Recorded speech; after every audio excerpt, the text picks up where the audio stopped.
Hey, how's it going, guys? Thanks for checking the video out. Gonna bring you some footage tonight of an axe that I've not really looked forward to. I haven't looked forward to anything this much since maybe I first started the channel. It's called the Finnish Forester's Axe, and it's made by Seven Pines Forge. Ted Ferringer down in I'm up in Buffalo, New York area, and so he's down for me. He's down in the foothills of the Allegheny Mountains in Pennsylvania. And talked about him a lot on the channel, just because I think he makes great stuff. He uses 012 steel for most of his axes, so it's a really durable, doesn't rust real quick. It's a great steel, and he does a great job. And I've really been looking forward to this, just because of how intricate and how different it really is. And I think you're going to see that it really doesn't disappoint. So let's take a look. Thanks, guys. These things are sweet. Look at this thing. Your stamp, Seven Pines Forge. This one's got a little bit fatter of a shoulder. Sorry about that motion there. I hope I didn't excite anybody. Oh, the cross wedge. Look at Ted getting fancy on us. Oh, Ted. You're getting fancy. Man, this is sick.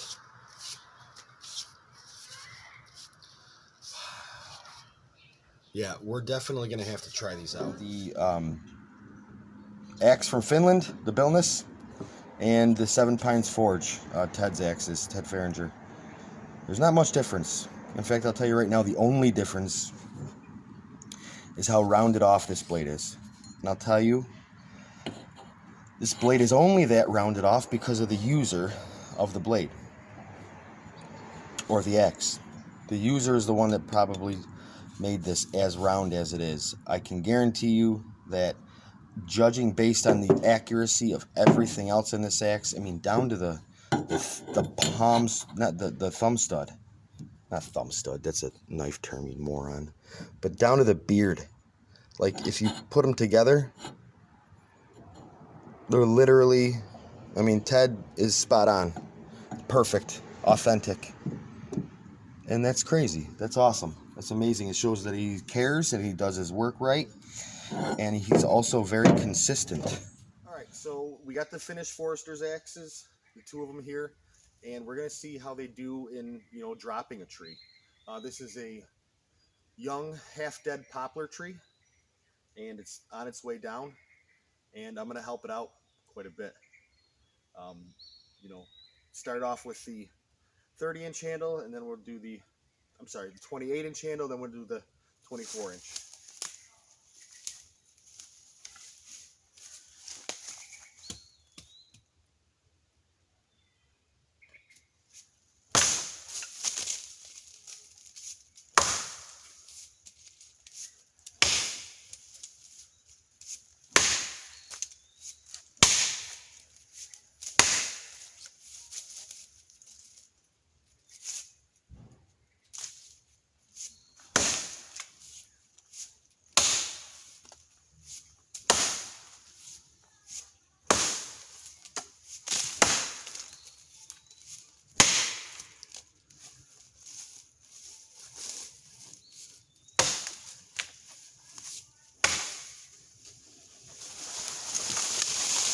Not the camera.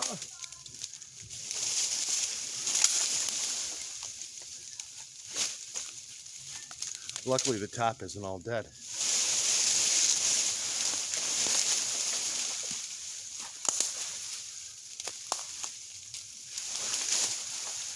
It is caught up in some thick stuff.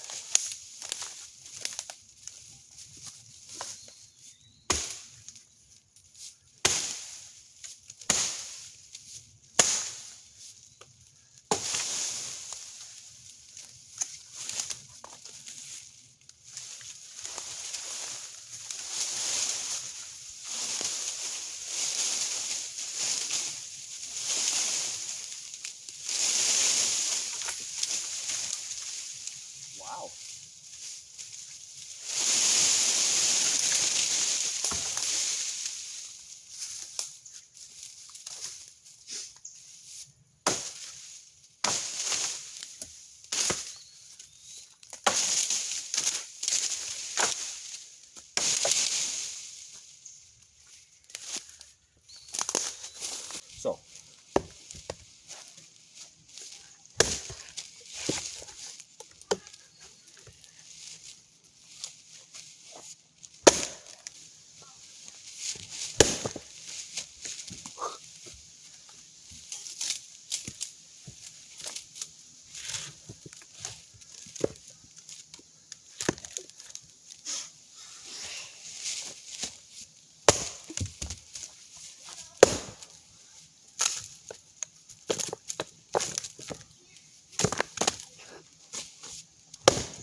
Oh, this is stringy.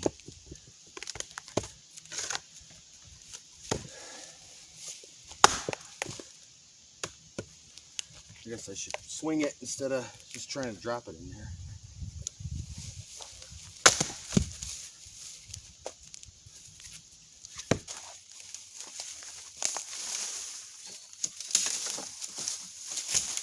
Yeah, so at first glance, this looks like an apple tree, but it's not. So, there's certainly a lot of prickers on it, though. Half of these trees are apple. The other another 30% are poplar, and then there's like 20% hardwoods. So,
I knew that was going to happen, and I planned on it.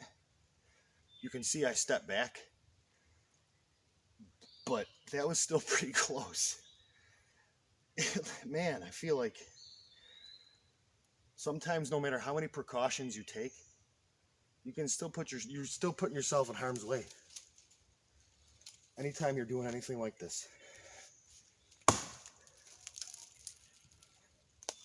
Because of the way that the tree was attached to the bark. Jeez Louise.